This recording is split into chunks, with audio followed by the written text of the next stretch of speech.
So, apparently, Donald Trump decided that he's going to exercise his self-proclaimed power of dictator of the world again, and declare Golan Heights, I should say, which is a part of Syria, by the way.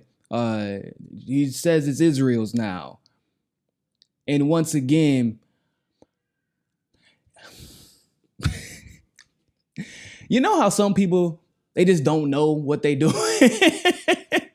Like, there's no, like, there's some people who get into a job, right? And they're like, man, I'm in way over my head. I actually don't know what I'm doing. I don't understand this job at all. I should just leave. Like, I feel like Trump is in that position right now. I feel like this man legitimately just has no idea what a president is supposed to do, the power they have, like the lack of power in other instances they have. Like, you don't just get to point fingers.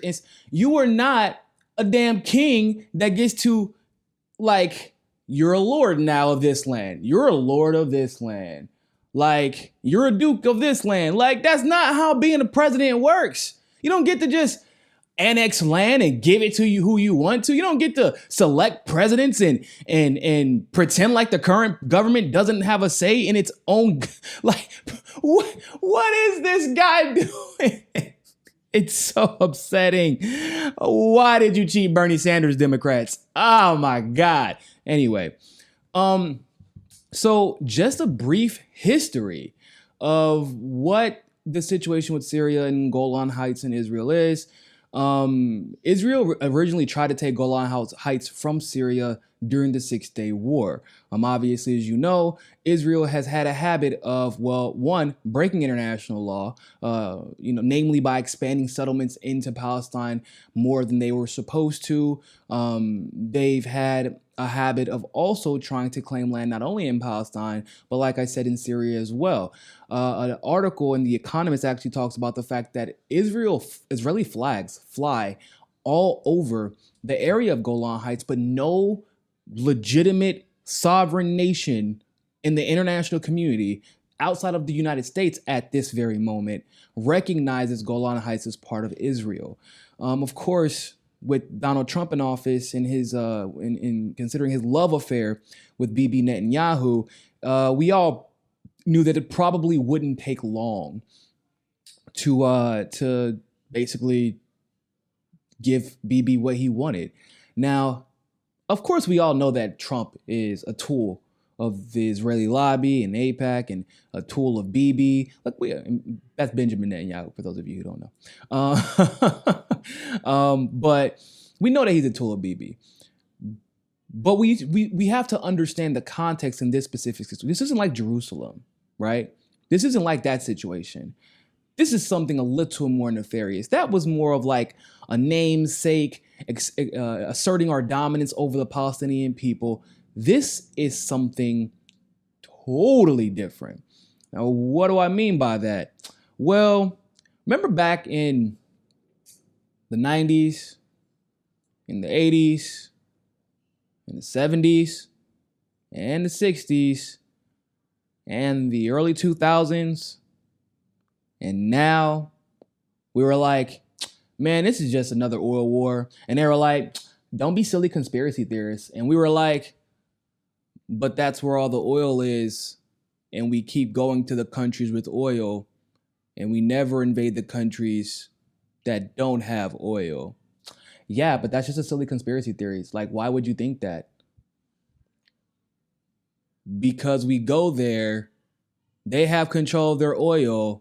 When we leave, we have control of their oil. Well, yeah, those are just for resources, though. Like, how do you expect our cars to run? But you just said that it was never for oil. I never said that. You're a conspiracy theorist. That's basically what we've been dealing with for the last century. And I think that everybody would agree.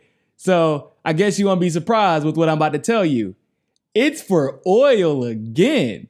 Let's look at this article by The Economist from 2015. It's from November 7th, 2015. The rig carrying out exploratory drilling a rig carrying out exploratory drilling is hardly a rare sight in the Middle East. But this is no ordinary place. Israeli flags fly on it, though no other country in the world recognizes Israel's sovereignty over the Golan area.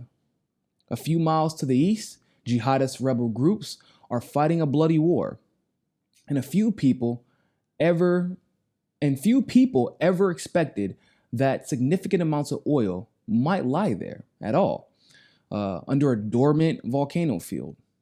Welcome to the Golan Heights. Israeli and American oilmen believe they have discovered a bonanza in the most inconvenient of sites.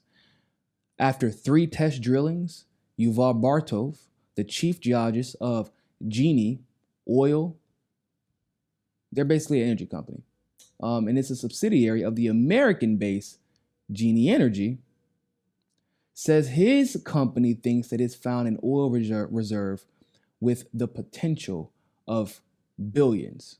Oh, and we ain't talking about billions of dollars. We're talking about billions of barrels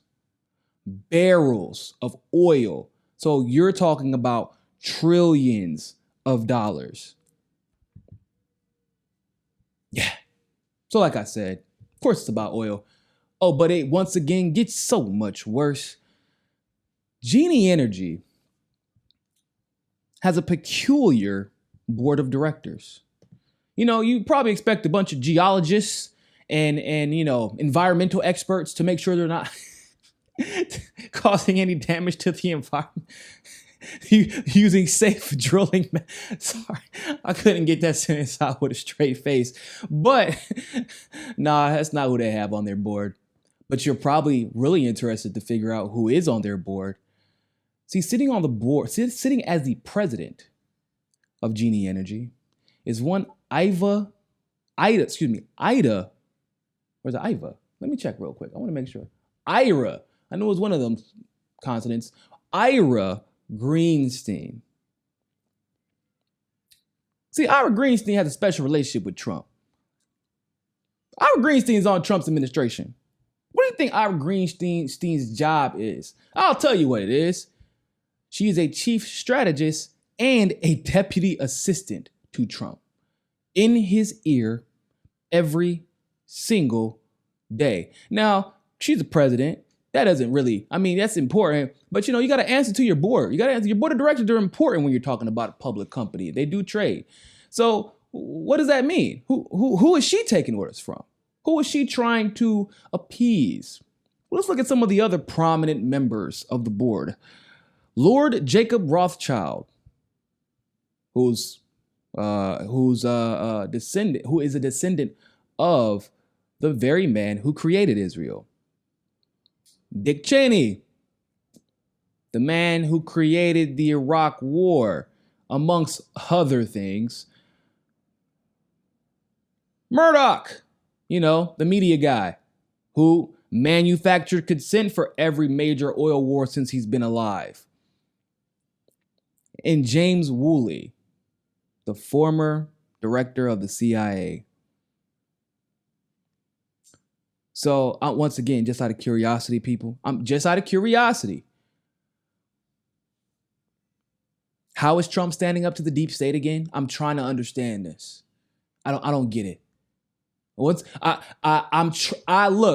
Trump people, I tried to be understanding. I gave him a chance. Anyone can say, look, I'm going to give him an opportunity to prove me wrong, to prove the haters wrong. And this man is doing the total opposite. Do you understand that he's violating international law? Well, once again, the media focused on Russiagate endlessly.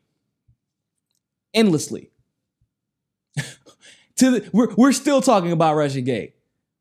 Trump annexes makes an attempt to annex a piece of Syrian land, and the media talks about it for what? Maybe a few hours, does a few articles about it, moves on. Nah, we just violated international law, and although nothing will really structurally change in in Syria, in Golan Heights specifically, there is one thing that is guaranteed.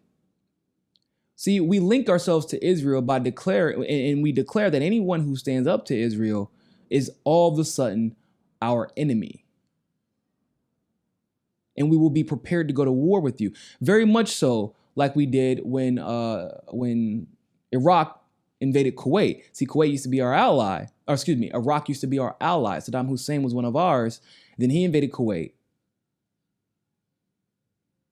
And then was like, nah, homie, mess with our oil money. Can't have that.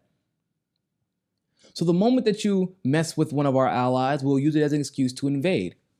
So when Syria retaliates, as they absolutely should, what the hell? I don't think boy, you walk up in my front doorstep talking about this is my house now. Oh, we got to go at it. We got to throw the blows. We got to throw the hands, dog. You can't just take my land and think you're going to walk off. Like, not how it works. And Syria should retaliate. That's not Israeli land. But of course, when they do, unfortunately, the United States will then use as an excuse saying, oh, you're attacking our ally. Well, your ally shouldn't be here. We didn't ask you all that. That's what we're going to say. We're violating international law. Like, do you understand in that region, the article that we just read mentioned jihadists? Do you know who propped up those jihadists in that region? You ain't got to guess. You're right. It's us. It's us. Do you know who helps the jihadists, quote unquote, in that region? Israel. They literally are providing medical aid to terrorists. Not an exaggeration.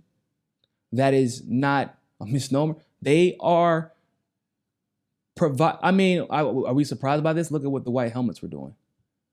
They were doing the same thing.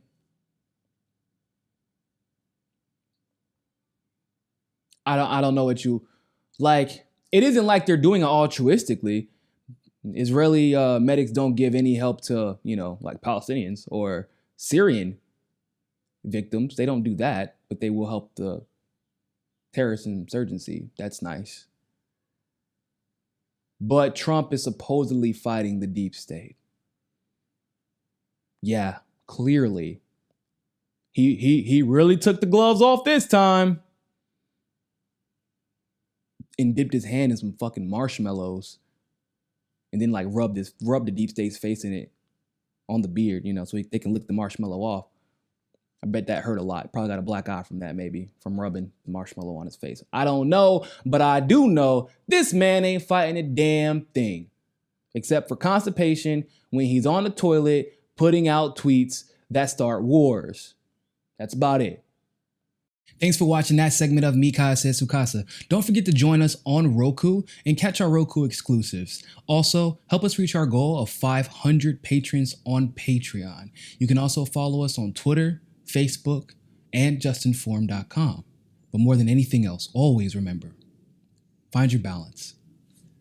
Peace.